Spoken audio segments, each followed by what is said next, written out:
बड'फा उपेन्द्र ब्रह्मनि रुंसारि सान फैनाय सान बेखौ फालिनो थाखाय जोंनि उदालगुरियाव सासे मानसिनि गोथै सह मोननाय जादों आरो बेखौ मोननानै पुलिस बिफाना थांनानै बोखांहैदों आरो पुलिस बिफाननिफ्राय मा फोरमायखो फारसेथिं जोंहा बिटिसिनि चिफ हाग्रामा मैलेर सारा बड'फा उपेन्द्रनाथ ब्रह्म सारनि बागै मा बाथ्रा बुंखो आरो बर' रायजो राजाफोरनि बागै मा बाथ्रा फोरमायखो स' नोंथांमोना फारसेनिफ्राय खोनासंदो लोगोसे नायलांदो।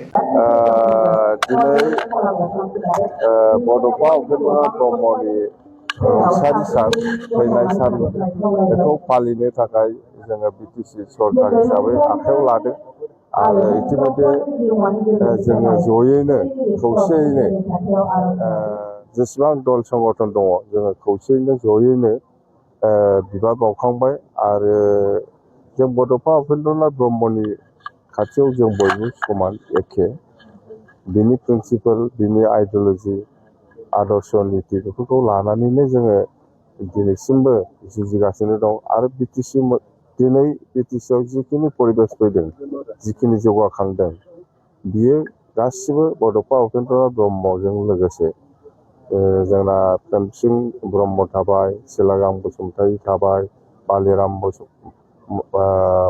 बर' थाबाय ओजों गारलाबाथा बसुमतारी थाबाय ओजों देबनाथ मुसाहारि सोमलादा बिथांमोननि बे आदर्श नीतिखौ लानानै खामानि मावबोनायावनो दिनै बिटिसिआ बे पर्यायाव फैदों आरो बिथांमोननि बे आदर्श नीतिखौ जों मालाबाबो बावनो हाया। दिनै जों बयबो समान एखे सोरबा दलखौ बेलेग खालामदों जानो हागौ सोरबा आबसु लिडार जानो हागौ सोरबा साहित्य सभा लिडार जानो हागौ सोरबा ब्रह्मनि लिडार जानो हागौ सोरबा बाथौनि लिडार जानो हागौ सोरबा सत्संगनि लिडार जानो हागौ बा सोरबा आबोबनि लिडार जानो हागौ बयबो जोङो बड'फानि खाथियाव खौसे आरो खौसेयैनो थालांनो हागोन। आदर्श मावनायनि आदर्श नीतिफ्रा राजनितिक पार्टी बा बेलेग बेलेग अर्गेनाइजेसननि आदर्श नीतिफ्रा मावलांनाया आलदा आलदा जानो हागौ लामाया खिन्थु जोङो थांखिया मोनसेयानो जे जोङो बर'खौ गेरेमसा हारि दानाय बेनो जोंना आसल नीतिया आरो आसल आदर्शया बर'खौ गेरेमसा हारि दानांगौ बे आदर्श नीतिखौ लानानैनो जों दिनैसिमबो खामानि मावगासिनो दं आरो मावलांगोन आरो बेवहाय खालि बर'ल' नङा गासिबो जाथि जनगोष्ठीनि दैदेनगिरिफोरखौ आं नुनो मोनदों दिनै जे बड'फा उपेन्द्रनाथ ब्रह्मनि जिथु डेथ एनिभार्सारि बेखौ बयबो बिबार बावनो होननानै बेवहाय बयबो फैदों बेनि थाखाय आङो बयखौबो गोजोननाय बावहरबाय आरो फैगौ समफ्रावबो जोङो खौसेयैनो बड'फा उपेन्द्रनाथ ब्रह्मजों लोगोसे जेसेबां मुंख्लं जालांनाय जोंनि जोहोलाव जोहोलावजोफोर बिथांमोनखौ समानैनो सनमान होलांबाय थागोन होननानै आङो आसा खालामदों आरो जों खालामलांगोन।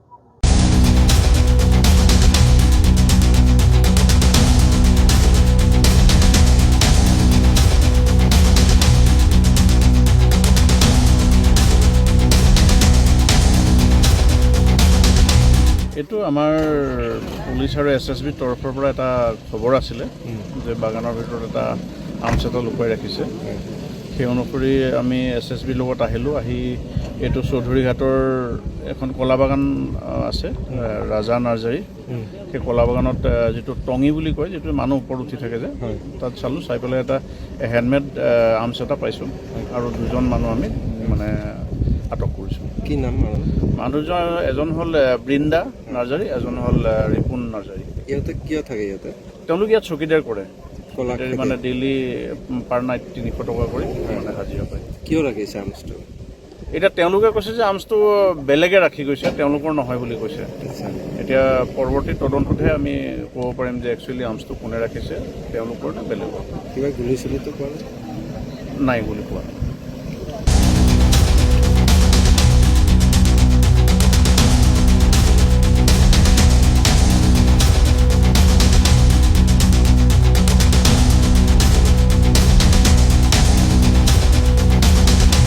এইটো আমাৰ পুলিচ আৰু SSBৰ তৰফৰ পৰা এটা খবৰ আছিলে যে বাগানৰ ভিতৰত এটা আৰ্মছ এটা লুকুৱাই ৰাখিছে সেই অনুসৰি আমি SSBৰ লগত আহিলোঁ আহি এইটো চৌধুৰীঘাটৰ এখন কলা বাগান আছে ৰাজা নাৰ্জাৰী সেই কলা বাগানত যিটো টঙি বুলি কয়, যিটো মানুহ ওপৰত উঠি থাকে যে, তাত চালোঁ, চাই পেলাই এটা হেণ্ডমেড আৰ্মছ এটা পাইছোঁ আৰু 2জন মানুহ আমি মানে আটক কৰিছোঁ। কি নাম মানুহজন এজন হ'ল বৃন্দা নাৰ্জাৰী, এজন হ'ল ৰিপুণ নাৰ্জাৰী। ইহঁতে কিয় থাকে ইয়াতে?